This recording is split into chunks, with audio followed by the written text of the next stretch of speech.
ओम शांति।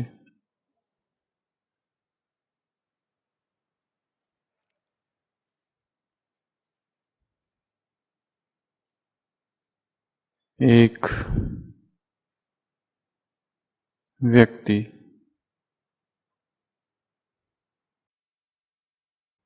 अपने गुरु को एक बार अपने घर ले आता है, पर वो जो गुरु है थोड़ा अजीब प्रकार का है। कभी भी उसे कुछ भी सूझता है और कुछ भी करने लगता है।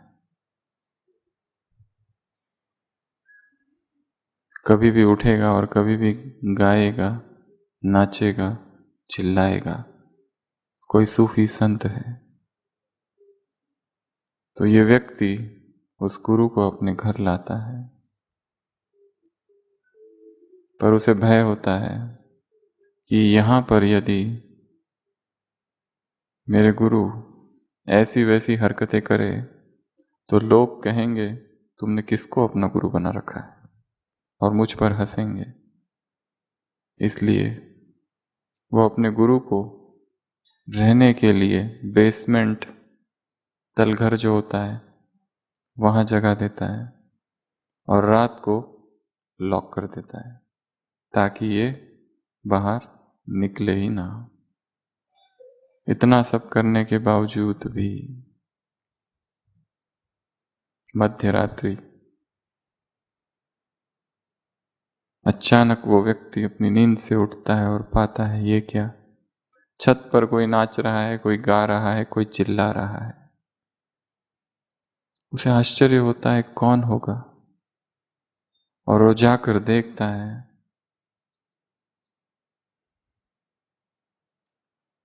कि उसके गुरु, वो सूफी संत, छत पर नाच रहा है और गा रहा है और चिल्ला रहा है। अवाक वो अपने गुरु से पूछता है, आप यहां कैसे? आप तो नीचे थे। वो गुरु कहता है, I just closed my eyes and started falling upwards. मैंने अपनी आंखें बंद की और ऊपर ऊपर गिरता गया और यहां आ गया। कहानी काल्पनिक होगी, परंतु बड़ा गहरा राज है। जब चेतना उस ईश्वरीय नशे में मगन रहती है, फॉलिंग अपवर्ड्स अंग्रेजी शब्द है। एक होता है फॉलिंग डाउनवर्ड्स, गिरना हमेशा नीचे होता है, परंतु अध्यात्म का जो राही होता है वो एक ऐसी अवस्था में पहुंचता है जब अचानक अपने आप एक शक्ति ऊपर से जो आती है, जिसको कहते हैं law of grace, law of power, अचानक उसको नीचे से ऊपर उठा लेती है। अध्यात्मवादियों ने इसे कहा है अपवर्ड फॉलिंग। धर्म ग्रंथों ने इसे कहा है चेतना का आरोहण, ऊपर ऊपर ऊपर उठना, और ऊपर और ऊपर और ऊपर, जमीन को छोड़ते जाना।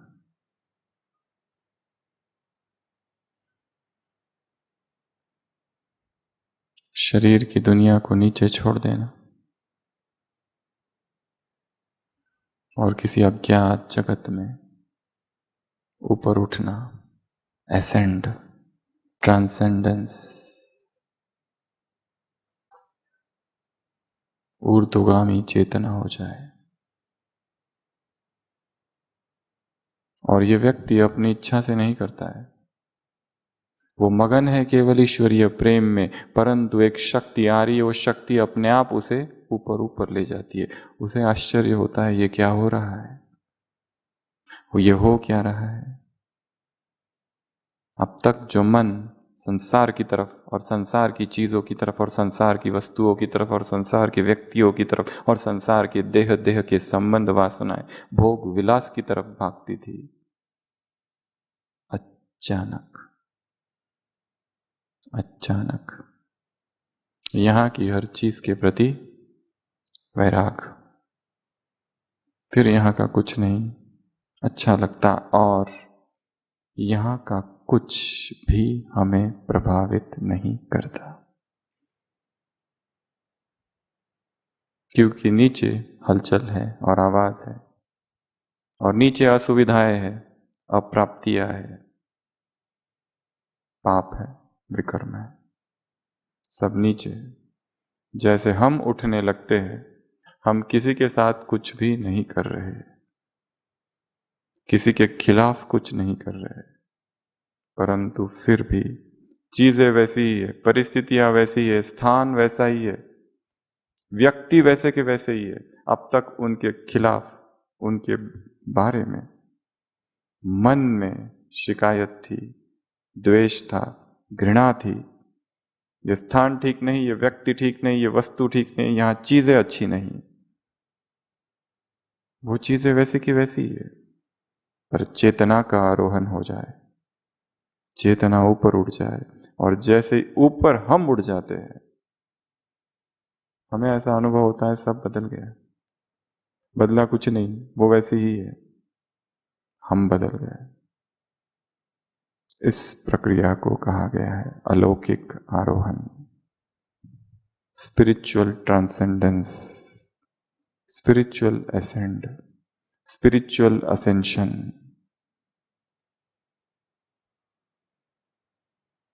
ऊर्ध्वरेता योगी, जिसकी चेतना इस संसार से बाहर निकल जाती है।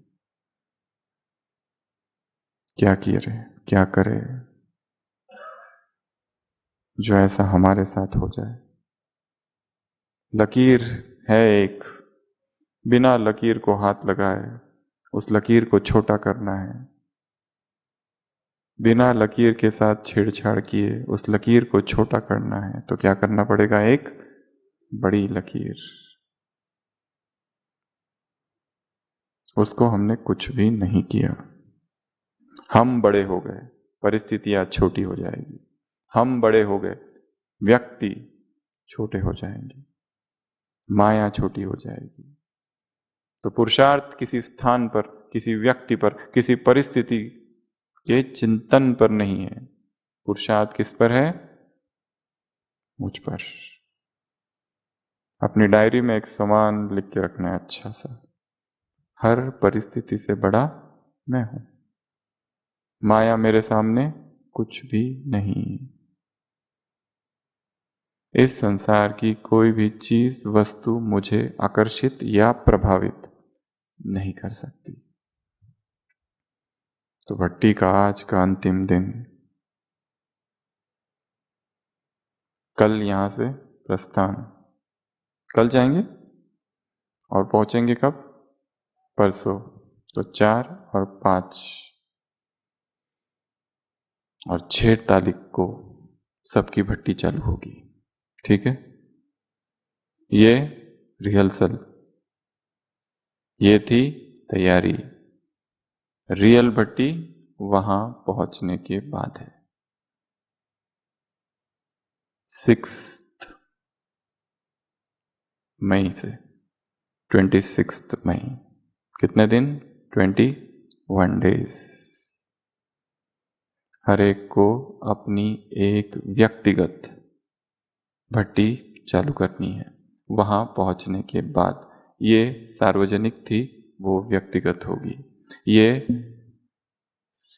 सबके सामने है, वो गुप्त होगी, सूक्ष्म होगी, उसकी चर्चा किसी के साथ नहीं करनी है।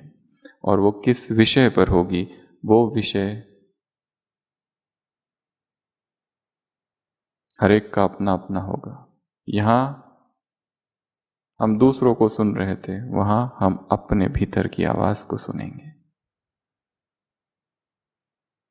करेंगे सभी 21 डेज, एक एक दिन का चार्ट रखना है। आज तारीख 6, सुबह से लेकर रात तक क्या क्या किया, अमृत वेला, मुरली, दिनचर्या, भोजन, कर्म, क्या क्या हुआ। रात में एक अलग से डायरी बनानी है छोटी, जिसमें डे 1, डे 2, डे 3 और टॉपिक हर एक का अलग अलग होगा। कौन सा होगा वो कल सुबह अमृत वेला हर एक को बाबा से लेना है। और टॉपिक लेने का समय है 2 से 3:30 सुबह। कितने बजे? 2 और 3:30 के बीच ये दिया जाएगा। कहाँ से दिया जाएगा? परम धाम से। इसके लिए आज जल्दी सो जाना, ताकि कल 1:30-2 बजे आँख खुल जाए और रात के उस गहन सन्नाटे में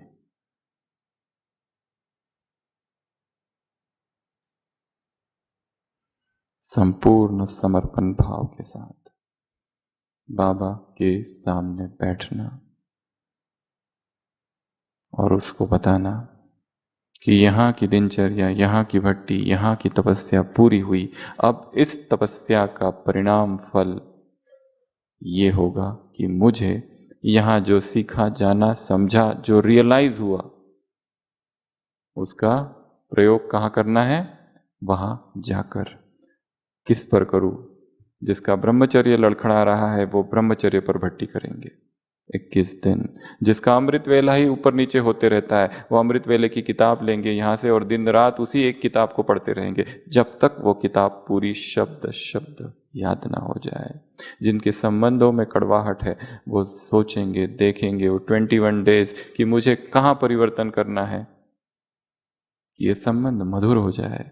जिनके जीवन में विघ्न ही विघ्न है, जिनके जीवन शिकायतों से भरा है, कंप्लेंट से भरा हुआ है, वो उन पर काम करेंगे। जिनके दिनचर्या में अत्यंत व्यस्तता है, भगवान कहीं खो गया, मुख में बाबा बाबा है केवल, परंतु अंदर नहीं है, वो पा लिया उस भगवान को पर पाकर भी अनपाया सा है। जिनको शरीर की बीमारियां है वो उन पर काम करेंगे। क्या किया जाए? क्यों ये देह बीमार पड़ी है? हर एक का टॉपिक अपना अपना होगा, करेंगे। पर टॉपिक कल सुबह मिलेगा सबको। तो आज की ये रात अंतिम रात है, क्रांति वाली, तपस्या की। व्यर्थ ना जाए, एक एक पल क्रांति का पल हो।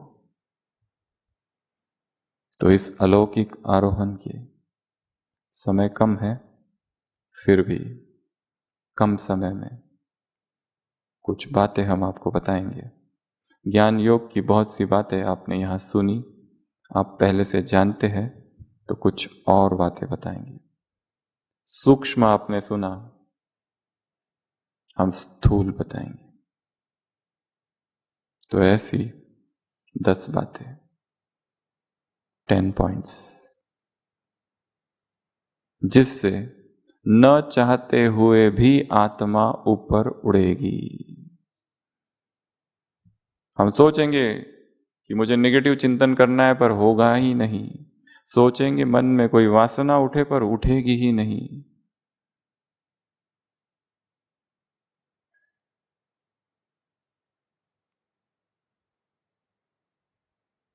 अभी न सोचते हुए, न चाहते हुए वो चीजें होती है और मन में आती है।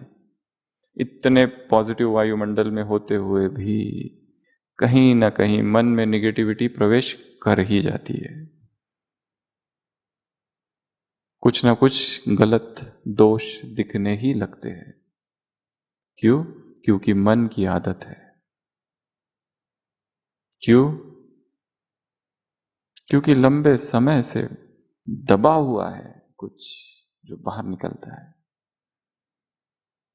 जब आए थे थोड़े समय के लिए दब गया, और अगले 1-2 दिन में फुट कर बाहर निकलती है वासनाएं। तो 10 बातें बता रहे हैं, करेंगे क्या? कहो तो बहुत कठिन है, करेंगे?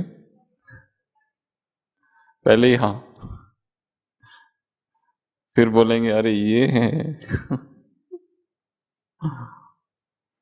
ए B C D E F G H. A, आग। सबसे फर्स्ट पॉइंट, ए फॉर आग। धीरे धीरे धीरे जितना हो सके इन 21 दिनों में जो जो चीज को आग ने स्पर्श किया है उसे अपने मुख में नहीं डालेंगे।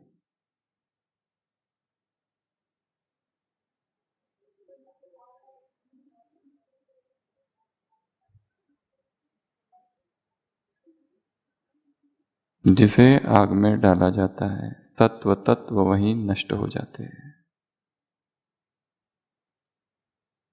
और शरीर में देहभान आता है। जितना हो सके इस शरीर में वो डालना है जो प्रकृति ने उसी स्वरूप में दिया है। Uncooked fireless kitchen. शरीर की जितनी बीमारियां हैं और संसार के जितने लोग और जितने अध्यात्मवादी जितनी बीमारियों से ग्रसित है, 80% सभी बीमारियों का एक ही कारण है, भोजन।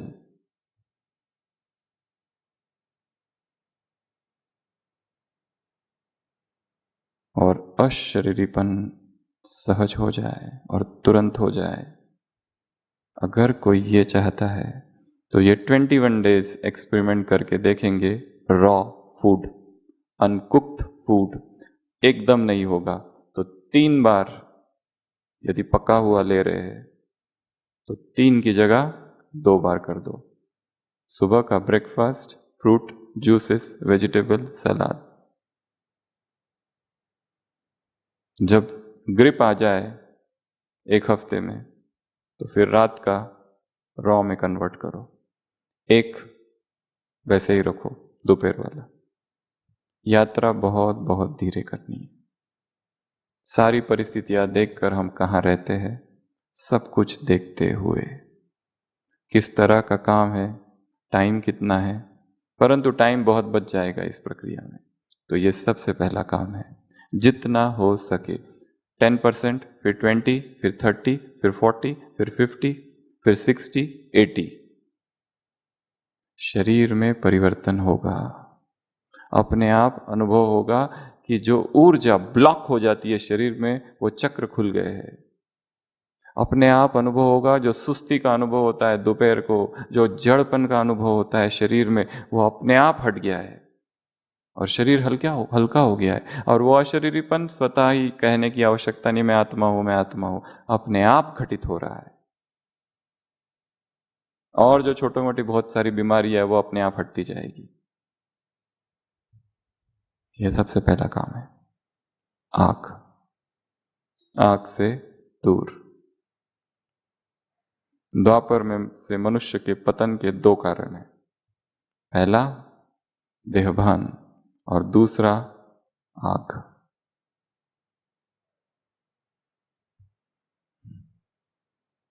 शरीर में प्राण ऊर्जा दौड़ने लगेगी। जो मेंटल ब्लॉकेजेस है और शरीर में ब्लॉकेजेस है वो खुलने लगेंगे। एक अद्भुत सी ऊर्जा का अनुभव होगा। नींद करने जाओगे परंतु जो 6-6, 8-8, 10-10 घंटे सोते हैं, अपने आप नींद कम कम होती जाएगी। अमृत वेला उठोगे तो ऐसी ऊर्जा का अनुभव, और माइंड जो ब्लॉक्ड है वो खुलेगा, क्लैरिटी आएगी, उसमें स्पष्टता आएगी, स्मरण शक्ति बढ़ेगी, सुपर इंटेलिजेंस। बीमारियां छूट जाना ये तो एक छोटा सा साइड इफेक्ट होगा। तो पहला काम ए। दूसरा काम बी। बी फॉर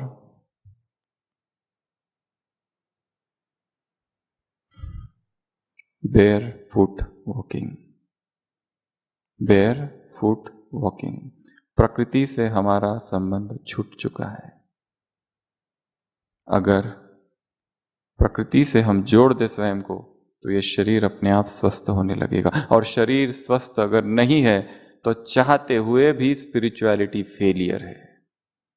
चाहते हैं बहुत अच्छा अमृत वेला हो, बहुत अच्छा ज्ञान चिंतन हो, चाहते हैं बहुत सेवा करूं, परंतु शरीर साथ नहीं देता, शरीर की बीमारियां नीचे खींचती है। कभी बुखार, कभी सर्दी, कभी जुकाम, कुछ न कुछ होते रहता है। दवाइयां ही दवाइयां। ड्रगलेस वर्ल्ड, ड्रगलेस किचन, ड्रगलेस हाउस और फायरलेस किचन। जैसे ही शरीर बीमारियों से मुक्त होता है, अध्यात्म में गति अचानक बढ़ जाती है। और जब शरीर बीमारियों से ग्रसित होता है, यहां दर्द, वहां दर्द, ये पेन, वो पोन, जड़ता, नींद, सुस्ती, आलस, कुछ करने की इच्छा नहीं होती है। बुखार आने के बाद कैसा लगता है? पूरे शरीर में, तन बदन में दर्द हो रहा है। कैसा अनुभव होता है? कुछ कर पाते हैं? कुछ नहीं। स्वयं के शरीर को स्वस्थ रखना। शरीर ने आज तक तुम्हारी आवाज सुनी है, अब शरीर की आवाज सुनो। शरीर कहता है कि मुझ पर अत्याचार करना बंद करो।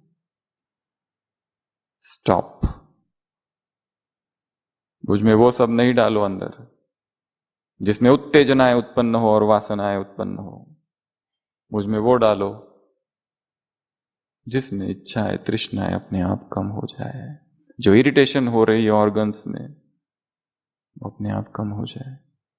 तो दूसरा काम है बेयर फुट वॉक, अर्थात नंगे पांव जमीन पर चलना। धरती के प्रकंपन, धरती एक इलेक्ट्रिक फील्ड है, एक मैग्नेटिक फील्ड है। जैसे ही हमारा शरीर भी मैग्नेटिक फील्ड है, दो मैग्नेटिक फील्ड कनेक्ट होते हैं, ऊर्जा हमारे अंदर आने लगती है। और साथ साथ समान जोड़ सकते हैं उसके साथ कि पवित्रता की किरणें मुझसे संपूर्ण धरती पर जा रही है और धरती से प्राण ऊर्जा मेरे शरीर में आ रही है। शरीर की सारी बीमारियां नष्ट हो रही है। नींद अपने आप ठीक होने लगेगी, आंखों की रोशनी धीरे धीरे बढ़ने लगेगी। और ये हम करेंगे, अर्थात ही किसी बंद कमरे में तो नहीं करेंगे ना, प्रकृति में करेंगे, तो अपने आप प्रकृति की जो ऊर्जा है वो हम में प्रवेश करेगी। प्रकृति से कनेक्शन जुड़ेगा। इसके लिए ऐसा स्थान ढूंढो, कोई गार्डन, कोई जगह, कोई रेत, हो सके घास ना हो, सूखी मिट्टी हो तो बहुत अच्छा।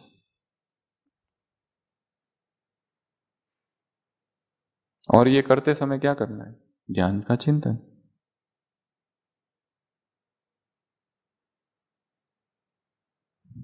कुछ होने लगेगा अंदर, एकांत और मौन में, किसी से न बात करते हुए।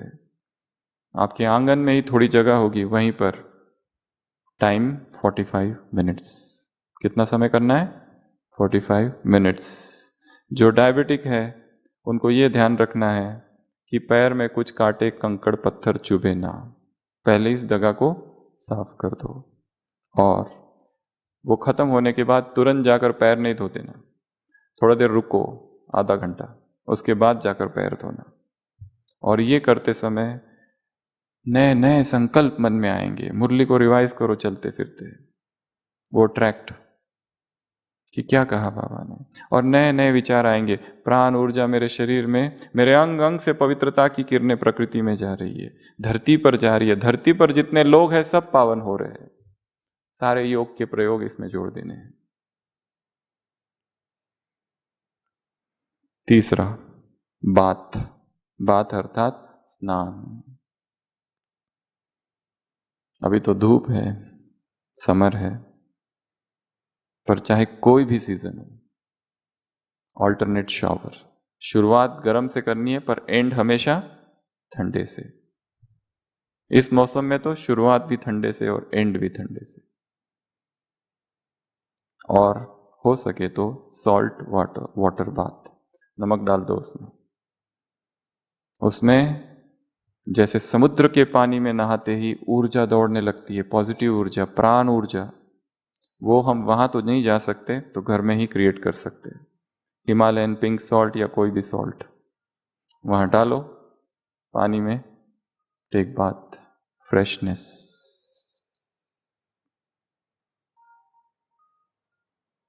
और कब करना है ये? जितना हो सके अमृत वेला स्नान करके ही चालू करना है। क्यों? और स्नान करने के बाद टॉवेल जो होता है ना, वो जाड़ा वाला, खादी वाला, और रगड़ रगड़ के। क्यों? क्योंकि ये जो शरीर है, इसमें पोर्स है, छिद्र है, वो बंद हो जाते हैं सारे दिन भर। उसको घिस के उसको खोलना है।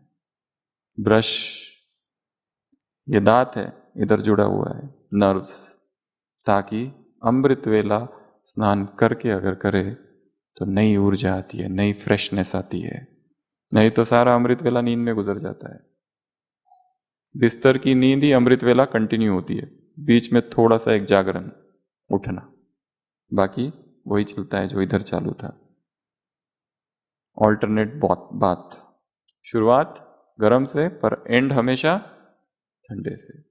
और ठंडी के मौसम में भी जब करेंगे तो धीरे धीरे कोल्ड का रेजिस्टेंस बढ़ेगा, शॉक लगता है शरीर में पूरा अचानक, और उसके बाद ठंड में आने के बाद कम ठंड लगती है।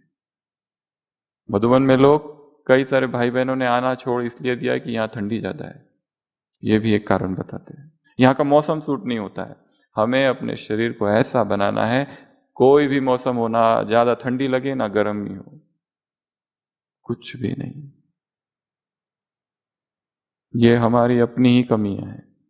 इससे एलर्जी है, उससे एलर्जी, ये नहीं होता, वो नहीं होता, ऐसा नहीं होता, वैसा नहीं होता।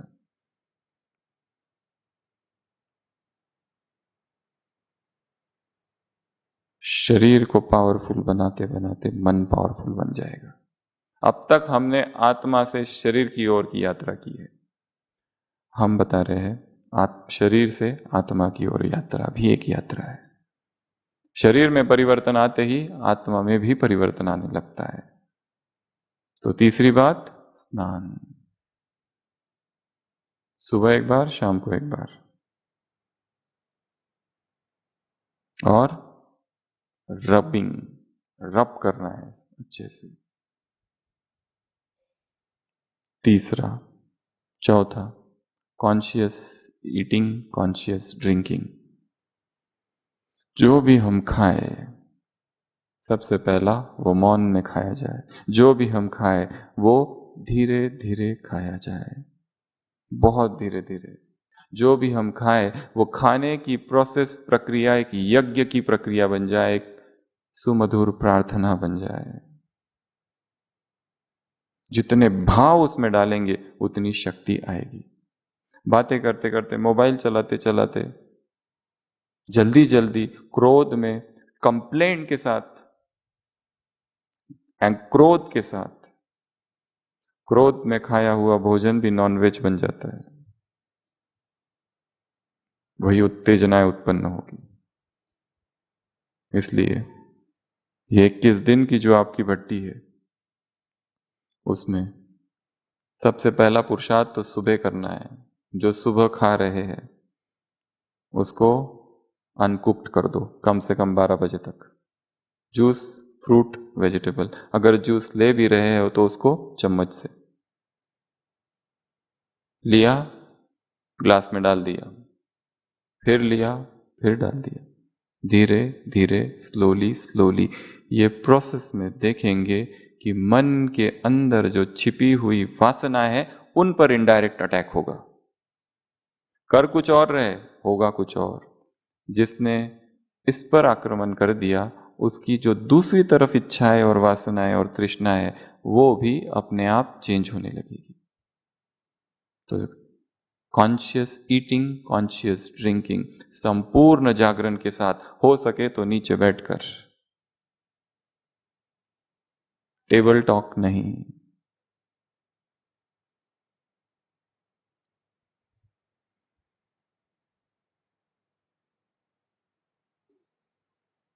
अगला, D, D for dinner before sunset. D for dinner before sunset. अगर जिनको अमृत वेला बहुत पावरफुल और शक्तिशाली बनाना है, वो अपना रात्रि भोजन सूर्यास्त से पहले पूरा कर लो। 4 घंटे मिलेंगे उस भोजन को पचने के लिए, सोने से पहले तक 3-4 घंटे। अपने आप नींद खुलेगी। जितना लेट भोजन उतना अमृत वेला कम शक्तिशाली, जितना भारी भोजन उतना अमृत वेला नींद, आलस, सुस्ती। उधर सूर्यास्त हुआ, इधर मौन, लॉक, कुछ भी नहीं डालो फिर इधर।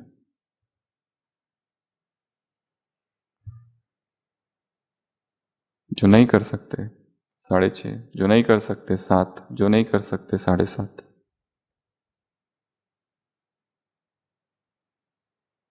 Dinner before sunset, DBS।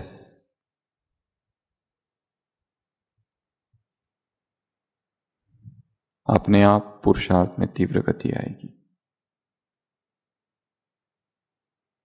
एक मन की गहरी आदत पर आक्रमण किया जाए तो सारा भूकंप आता है। और मनुष्य की सबसे गहरी आदत है भोजन, काम विकार से भी गहरी। उस पर जरा भी आक्रमण कर दिया जाए तो हलचल होती है पूरे मन में, शरीर में हलचल होने लगती है। शरीर कहता है ये क्या, बंद करो इसको।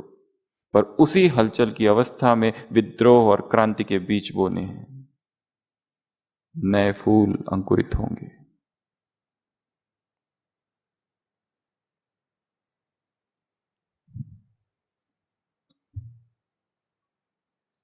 उसके बाद में अगला एक्सरसाइज। ब्राह्मणों ने, हम देखते हैं, एक्सरसाइज बंद कर दी है, टाइम नहीं है। सेवाओं का विस्तार इतना ज़्यादा है कि एक्सरसाइज के लिए बहुत कम टाइम है। हमारा शरीर का एक एक जॉइंट एक चक्र है। जब तक एक एक जॉइंट की एक्सरसाइज नहीं होती ये चक्र नहीं खुलेंगे, ब्लॉकेजेस रहेंगे।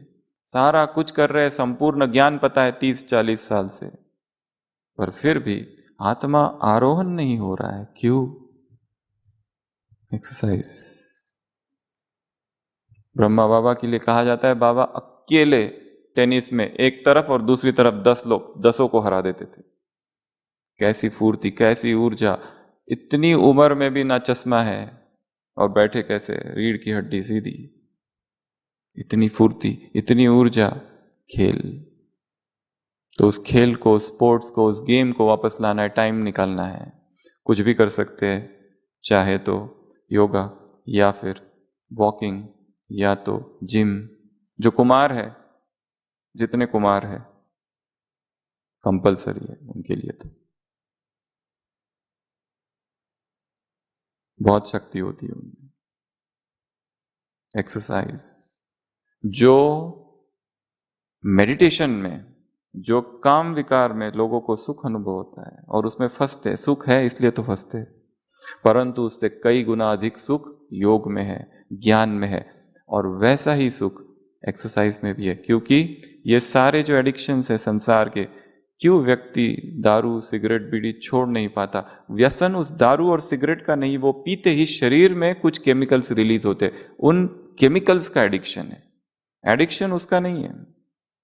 वो पिया बीड़ी तो अंदर से हार्मोन्स रिलीज होते, और वो जो हार्मोन्स, वो जो केमिकल से पूरे शरीर में, तन बदन में सुखद अनुभव होता है, और वो सुख उसको चाहिए। उस सुख का एडिक्शन है, उस सुख का व्यसन है, और उसको पता है ये सुख उसी से मिलता है। परंतु वैसा ही सुख, उससे भी कई गुना अधिक सुख ज्ञान में है और योग में, और उससे भी जैसा ही सुख एक्सरसाइज में भी है, स्पोर्ट्स में भी है।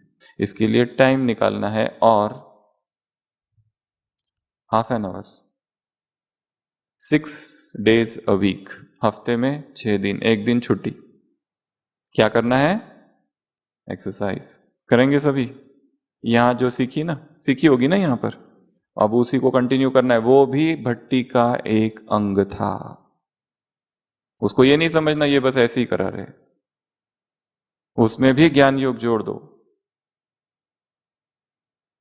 बिना हेल्थ के स्पिरिचुअलिटी फेल है।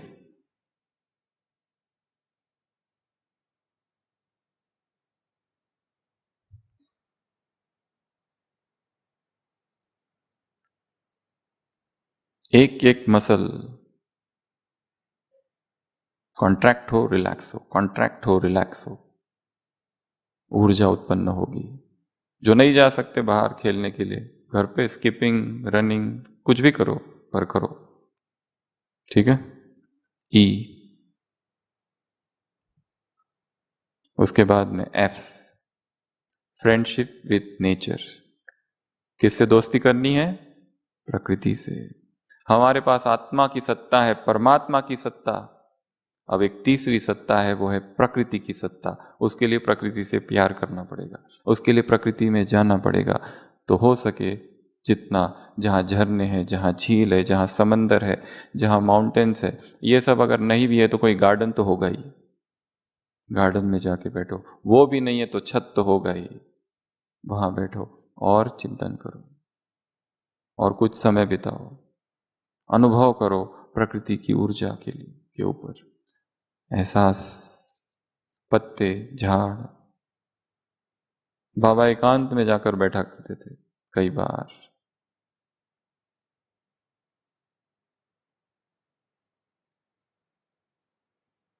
क्यों प्रकृति में आनंद है?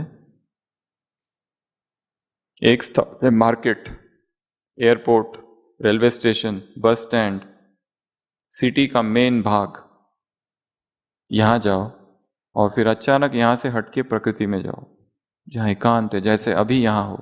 क्या अंतर है?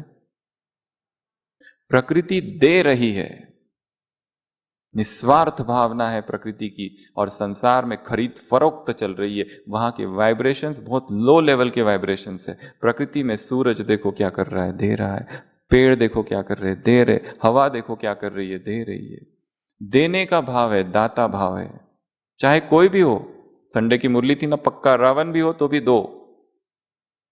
प्रकृति वही काम कर रही है। वो ये नहीं देखती कि ये अच्छा है, ये बुरा है।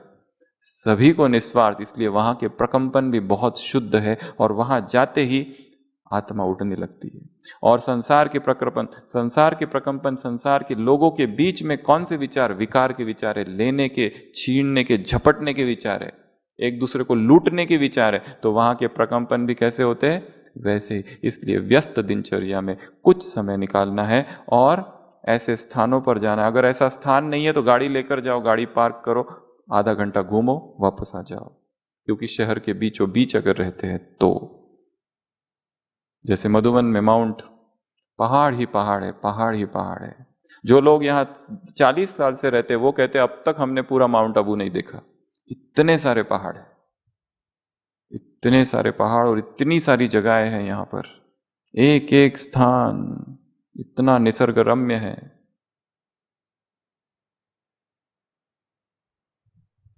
जितनी अव्यक्त वाणी हमने स्वयं रिवाइज कराई होगी, वो इन्हीं प्रकृति की गोद में बैठकर चिंतन किया था, किया है, कर रहे हैं रोज ही। उसके सिवा बंद कमरे में, बाबा कहते थे बंद कमरे में बैठना अर्थात गर्भ जेल। खुले में जाओ, मन खुल जाएगा। एकांत में जाओ, टेरेस पर जाओ, गार्डन में जाओ, जहां जहां प्राकृतिक स्थान है वहां जाकर मुरली पढ़ो, फिर देखो क्या होता है। First reading, second reading, third reading, हमने अपना अनुभव देखा है। कई बार 8-8 घंटे, 10-10 घंटे एक ही अव्यक्त वाणी, उसके इतने सारे रूप दिखाई देते हैं। First reading, second reading, third, फिर उसका पैटर्न जैसे आंखों के सामने अंकित मन में, इसके बाद ये है, इसके बाद ये है, इसके बाद ये है, फिर वो छूट जाती है और प्रकृति में जो प्रकंपन है उसके साथ जुड़ता है और कुछ नया होता है। Friendship with nature. सूरज से दोस्ती करो, चांद से दोस्ती करो, रात से दोस्ती करो।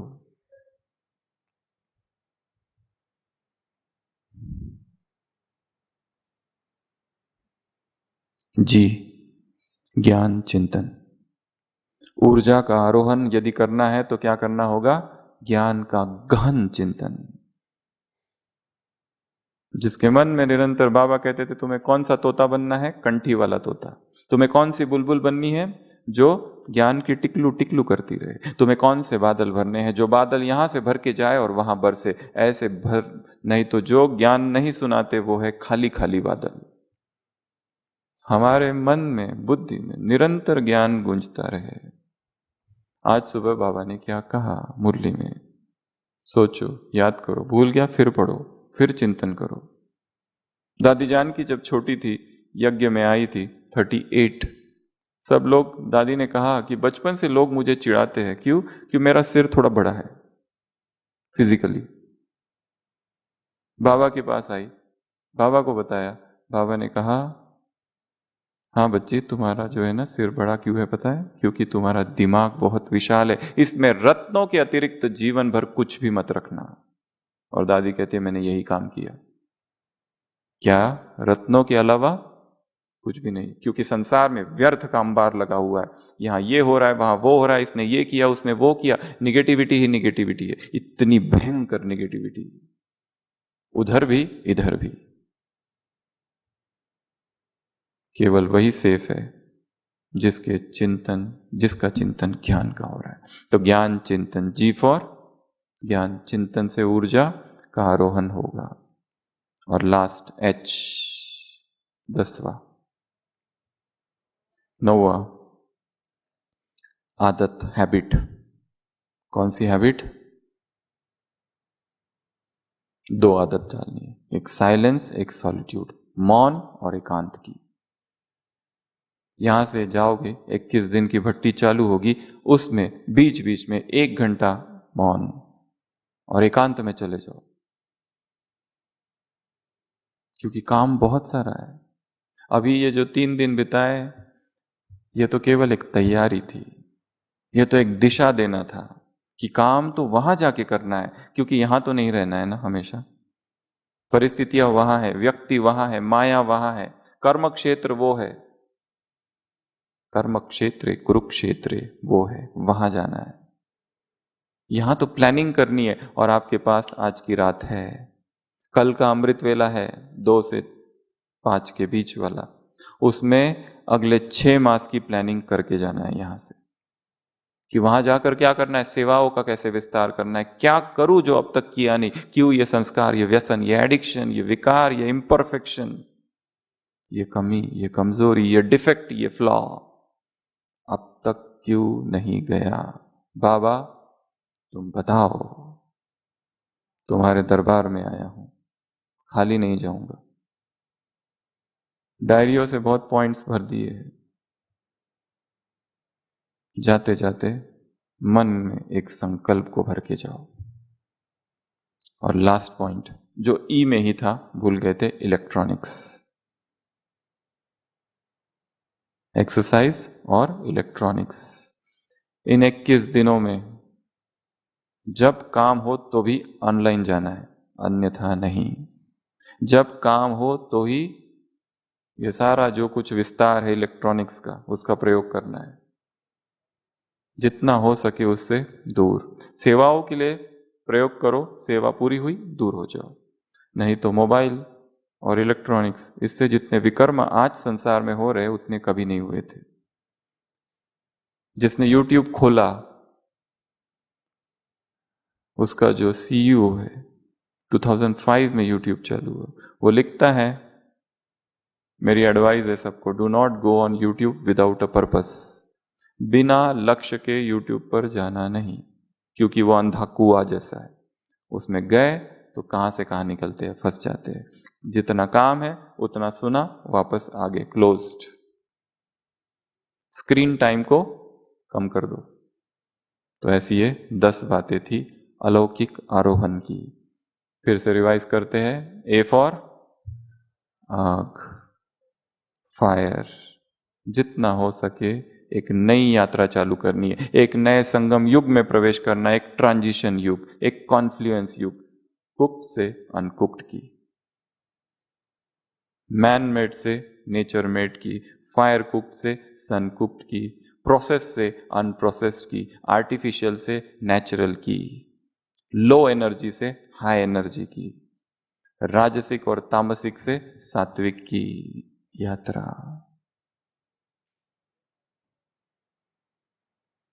B for barefoot walk, इन पैरों में सारे चक्र है। ऑकुपंक्चर, फ्री रिफ्लेक्सोलॉजी सेशन, सारे चक्र स्टिमुलेट हो जाएंगे, नई ऊर्जा प्रकट होगी शरीर में। पैरों को धरती से स्पर्श हो जाए। खेत का किसान कैसे होता है, कितना कम बीमार पड़ता है। शहर में रहने वाले ज्यादा बीमार पड़ते, गांव में रहने वाले कम। क्यों? शुद्ध हवा है वहां पर। दिल्ली में सब है शुद्ध हवा छोड़कर। AQI, एयर क्वालिटी इंडेक्स कितना हाई है। माउंट आबू का एयर क्वालिटी इंडेक्स 50 के आसपास रहता है, 50 से नीचे ही रहना चाहिए। दिल्ली का 200 और 250 के बीच है। Highly polluted contaminated air. इसलिए सुबह का ही एक समय है जो वॉकिंग के लिए निकाला जा सकता है। शुद्ध हवा हम किससे बने हुए? गैसेस से।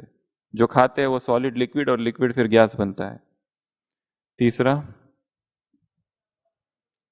AB, स्नान। स्नान को एक तपस्या बनानी है। शरीर शुद्ध हो रहा है, आत्मा भी शुद्ध हो रही है। अगला, अगला C, कॉन्शियस ईटिंग। होश में, जागरण में भोजन करना है और धीरे धीरे करना है। वो तपस्या का एक समय बन जाए, याद का समय बन जाए। प्रेम से, धन्यवाद के भाव से, भोग लगाकर। जो लोग भोग नहीं लगाते वो भोग लगाकर ही स्वीकार करें। अगला, डिनर बिफोर सनसेट, D। उसके बाद में E फॉर एक्सरसाइज। जो नहीं करते यहीं से संकल्प लेके जाएंगे, अभी वहां जाते ही एक्सरसाइज चालू करनी है। ई से इलेक्ट्रॉनिक्स, जितना हो सके काम, जितना है उतना काम पूरा हुआ वापस निकल के आ जाओ। उसके बाद में F, friendship with nature. G, ज्ञान चिंतन। मुरलिया बहुत सुन ली, मोहरलियो बहुत पढ़ा ली, सबको सुना दी, अब चिंतन बाकी है, गहन चिंतन। उसके बाद में हैबिट, 2 आदतें, इंटरमिटेंट मौन और इंटरमिटेंट सॉलिट्यूड। एक साथ 3 दिन के मौन करने का समय नहीं मिलेगा वहां जाने के बाद। यहां जिन्होंने किया होगा उनको उसका फल अपने आप मिला होगा। जिन्होंने यहां आकर भी नहीं किया,